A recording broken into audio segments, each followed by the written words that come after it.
आज के मुख्य समाचार।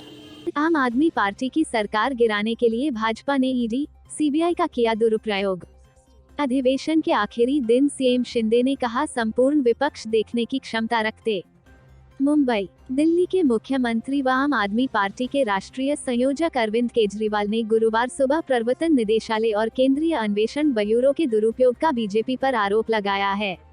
इसके साथ ही आप विधायकों को करोड़ों रुपए का ऑफर देकर दिल्ली की आप सरकार गिराने की साजिश करने का आरोप भी लगाया है। विधायकों की टूट की आशंकाओं को लेकर केजरीवाल ने विधायक दल की बैठक बुलाई। बैठक के बाद अरविंद केजरीवाल पार्टी विधायकों के साथ महात्मा गांधी की समाधि पर राजघाट पहुंचे, जहां सबने महात्मा गांधी को पुष्प अर्पित कर श्रद्धांजलि दी। इस दौरान मुख्यमंत्री और सभी विधायकों ने कुछ देर तक ध्यान किया और देश को बीजेपी के ऑपरेशन लोड से बचाने के लिए प्रार्थना की। देश में जो हालात हैं, वो ठीक हों और देश की तरक्की और सुख शांति के लिए की प्रार्थना। इस दौरान मुख्यमंत्री अरविंद केजरीवाल ने कहा कि हम लोग राजघाट पर आए और महात्मा गांधी को श्रद्धांजलि अर्पित की।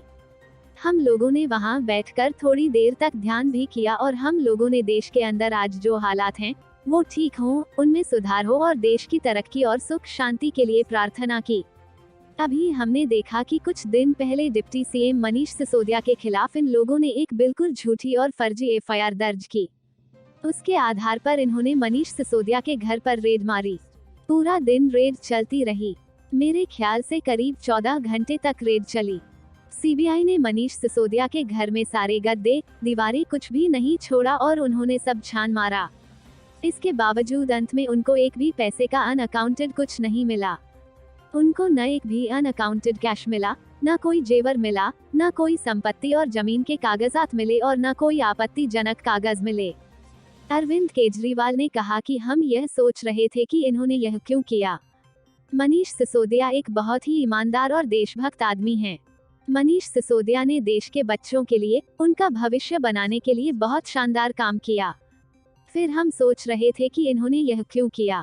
यह बात तब समझ में आई जब रेड के अगले दिन इन लोगों ने मनीष सिसोदिया को संदेश भेजा कि आप अरविंद केजरीवाल को छोड़ दीजिए, आम आदमी पार्टी को छोड़ दीजिए।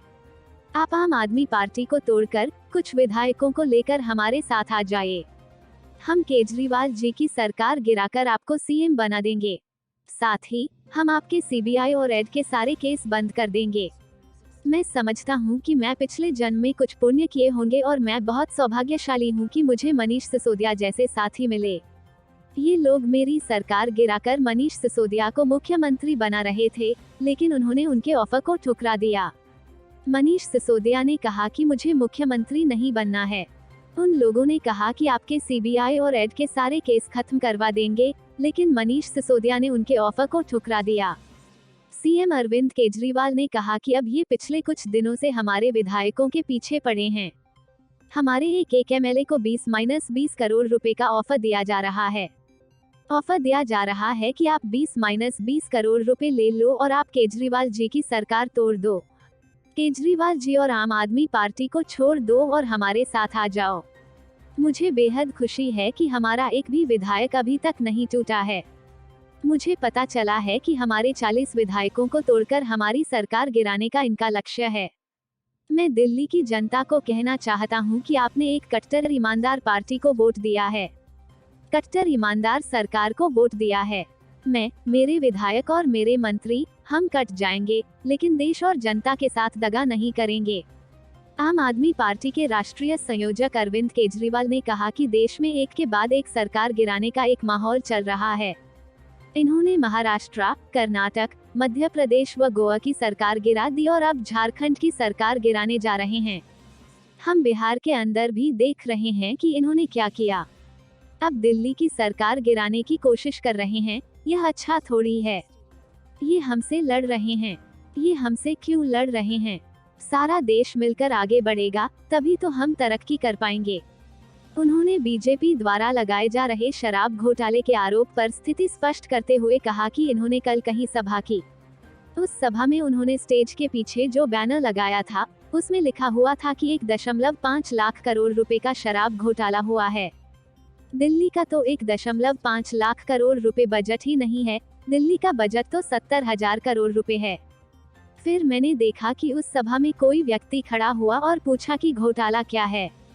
तब सारे एक दूसरे को देख रहे थे कि घोटाला क्या है। फिर मैंने देखा कि इनका एक बड़ा नेता एक टीवी डिबेट में कह रहा था कि 8,000 करोड़ रुपए का घोटाला हुआ है। उस डिबेट में हमारे प्रवक्ता ने पूछा कि घोटाला क्या है। फिर वो कागज देखने लगा कि घोटाला क्या है। अरविंद केजरीवाल ने कहा कि पहले ये लोग 1.5 लाख करोड़ रुपए का घोटाला कह रहे थे, फिर 8,000 करोड़ रुपए का बोले। फिर मैंने देखा कि इनके दो नेताओं ने प्रेस कॉन्फ्रेंस की, उसमें बोले कि 1100 करोड़ रुपए का घोटाला हुआ है, लेकिन घोटाला क्या है यह इनको पता ही नहीं है। फिर एलजी साहब ने एक रिपोर्ट बनाई जिसमें 144 करोड़ रुपए का घोटाला बताया गया, लेकिन अब जो सीबीआई ने फर्द दर्ज की है उसमें कह रहे हैं कि 1 करोड़ रुपए का घोटाला है। यह घोटाला 1 करोड़ का है, 144 करोड़ का है, 1100 करोड़ का है, 800 करोड़ का है या 1.5 लाख करोड़ रुपए का है। घोटाला है भी कुछ? कोई घोटाला नहीं है, सब बकवास है। घोटाला तो ऑपरेशन लोटस है। एक विधायक को 20-20 करोड़ रुपए ऑफर किए जा रहे हैं। इनको 40 विधायक चाहिए। दिल्ली की सरकार गिराने के लिए इन्होंने 800 करोड़ रुपए कहीं तैयार रखे हुए हैं। आज देश की जनता इनसे पूछना चाहती है कि ये 800 करोड़ रुपए किसके हैं? ये 800 करोड़ रुपए जीएसटी के हैं, ये 800 करोड़ रुपए पीएम केयर्स के हैं, ये 800 करोड़ रुपए इनके किसी दोस्त ने दिए हैं, यह किसके पैसे हैं? दिल्ली की सरकार गिराने के लिए कहां रख रखे हैं? मुंबई महाराष्ट्र विधानसभा अधिवेशन के मानसून सत्र के आखिरी दिन सीएम एकनाथ शिंदे ने एक बात कही। उन्होंने कहा, जब पिछली बार बीजेपी शिवसेना की सरकार में देवेंद्र फडणवीस मुख्यमंत्री थे तो अकेले संपूर्ण विपक्ष को देख लेने की क्षमता रखते थे।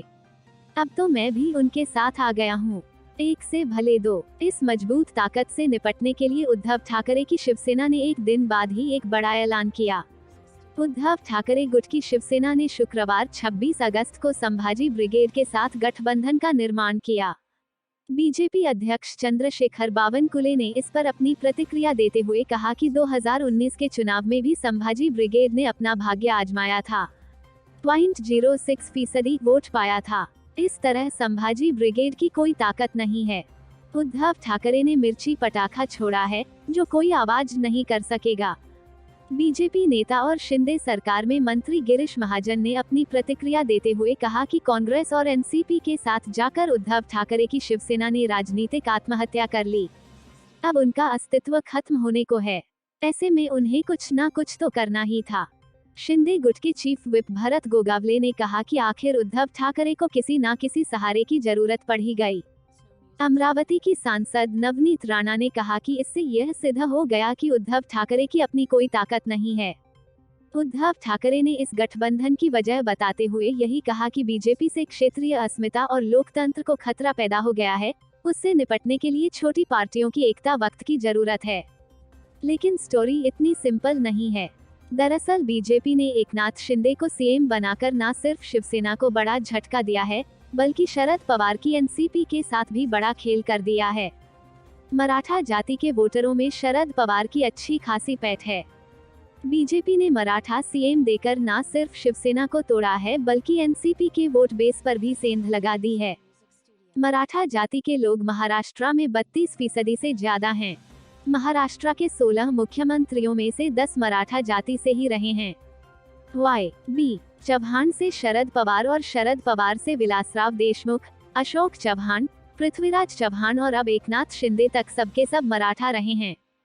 बीजेपी ने सीएम एकनाथ शिंदे को सीएम बनाकर एक तरफ मराठा वोटरों को साधा है तो दूसरी तरफ बीजेपी अध्यक्ष चंद्रशेखर बावनकुले को बीजेपी प्रदेशाध्यक्ष बनाकर ओबीसी समाज को संतुष्ट किया है। बीजेपी की इस सोशल इंजीनियरिंग का जवाब उद्धव ठाकरे ने संभाजी ब्रिगेड से हाथ मिलाकर ढूंढा है। अब जरा उद्धव ठाकरे की मजबूरी को समझिए। सेक्युलर और ग्रामीण पृष्ठभूमि वाले मराठा वोटर शरद पवार के साथ हैं। शिवसेना का हिंदुत्ववादी मराठा वोटर भी सीएम शिंदे के साथ चले जाने की संभावना है। ऐसे में शिवसेना की 3 ताकतों हिंदुत्व, मराठी और मराठा छत्रपति शिवाजी महाराज के नाम की पहचान वाली पार्टी है। शिवसेना में से एक शिंदे ले गए, हिंदुत्ववादी वोटर बीजेपी ले गई और मराठी वोटर राज ठाकरे काटेंगे तो शिवसेना का सोशल बेस फिर रह कहां जाता है। उद्धव ठाकरे ने मराठा गौरव की पहचान वाली एक दूसरी पार्टी संभाजी ब्रिगेड से गठबंधन किया है। संभाजी ब्रिगेड भले ही एक मजबूत राजनीतिक फोर्स नहीं है, लेकिन एक आक्रामक सामाजिक फोर्स जरूर है। बता दें कि जब पहली बार बीजेपी और शिवसेना की सरकार बनी थी तब मनोहर जोशी मुख्यमंत्री बनाए गए थे। ऐसा बालासाहेब ठाकरे ही कर सकते थे। वे लीक से हटकर चलने में झिझकते नहीं थे। उन्होंने खुलकर मंडल कमीशन के आधार पर पिछड़ों के आरक्षण का विरोध किया था। बाबरी मस्जिद के ढहाने पर बीजेपी ने अफसोस जताया था, लेकिन बालासाहेब ठाकरे ने साफ कहा था कि अगर यह शिवसैनिकों का काम है तो उन्हें इसका अभिमान है।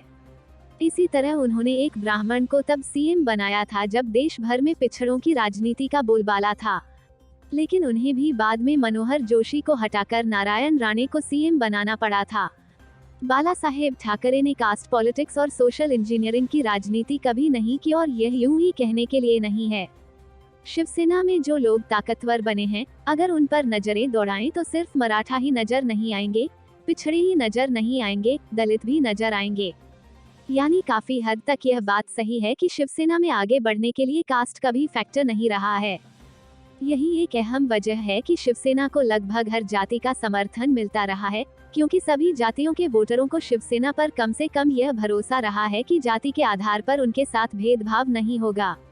इसकी एक वजह भी यही थी कि जिस वक्त बालासाहेब ठाकरे राजनीति कर रहे थे, उस वक्त कांग्रेस और एनसीपी के बड़े नेता मराठा थे। ठाकरे की जाति है चंद्रसेनी कायस्थ प्रभु। कायस्थों की तादाद देश में कहीं भी एक शक्ति बनने लायक नहीं है। उत्तर भारत में कायस्थ एक अलग जाति के तौर पर गिनी जाती है, लेकिन महाराष्ट्र में कायस्थों को निचले दर्जे के ब्राह्मण का दर्जा हासिल है। इसलिए भी ठाकरे जाति आधारित राजनीति नहीं कर सकते थे। लेकिन आज उद्धव ठाकरे को एक दबंग और प्रभावी जाति से जुड़े संगठन के साथ की जरूरत है। उद्धव ठाकरे ने यही किया है, संभाजी ब्रिगेड से हाथ मिला लिया है। संभाजी ब्रिगेड के बारे में कहा जाता है कि इसे शरद पवार का आशीर्वाद मिलता रहा है। यानी एक तरह से यह भी तय है कि उद्धव ठाकरे की शिवसेना बीजेपी से जितनी दूर होती जाएगी, शरद पवार के उतने ही करीब पहुंचती जाएगी। वही दिखाई दे रहा है। महानगर पालिकाओं और स्थानीय निकायों के चुनाव करीब आ रहे हैं। महाराष्ट्र की राजनीति में नए गठबंधन और समीकरण अपना अपना नसीब आजमाने जा रहे हैं।